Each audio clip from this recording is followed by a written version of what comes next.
Welcome to Cake Stands. In this video we are going to show you some quality assurance and durability tests that show why cake stands are the market leaders. We are using two discs of equal size. Both pieces of material have been sourced from the same manufacturer. Firstly, we have the 3mm piece of acrylic. A very thin piece of material that is not made to hold product. Next we have the 5mm piece of acrylic from the same raw material manufacturer. A clear distinct difference. You can see the thickness difference before our test.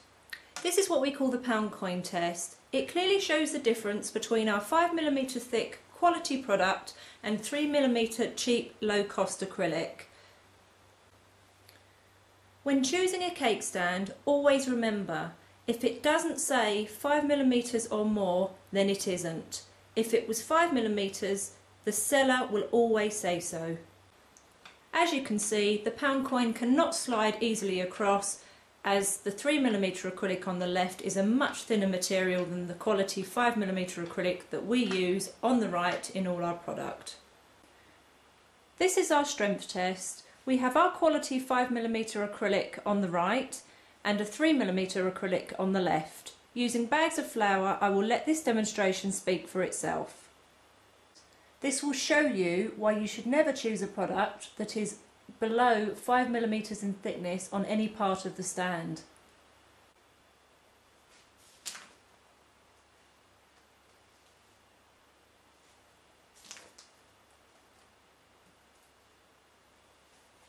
A very clear bowing on the 3mm acrylic.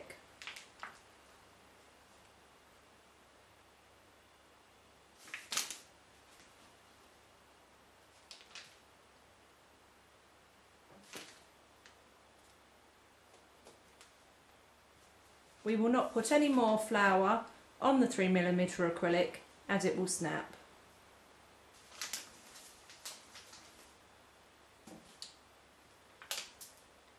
We have now removed the flour and placed the tier flat on the table. This is the 3mm tier, and I say flat, but it's not. It has retained the bow from where the flour was on it. As you can see, the pound coin slides underneath. If I zoom out, you will see that the tier is flat on the table, but raised on the edges where it had the bow. There is no bow on the 5mm, as the 5mm acrylic is so thick it just does not bow. In summary, this shows why you should always buy a 5mm or more thick cake stand or display product. If you see a product and it doesn't say the thickness, always ask. If the thickness isn't shown, it normally means it's a much thinner material and not built to last. I hope you enjoyed this presentation and I hope you found it very useful.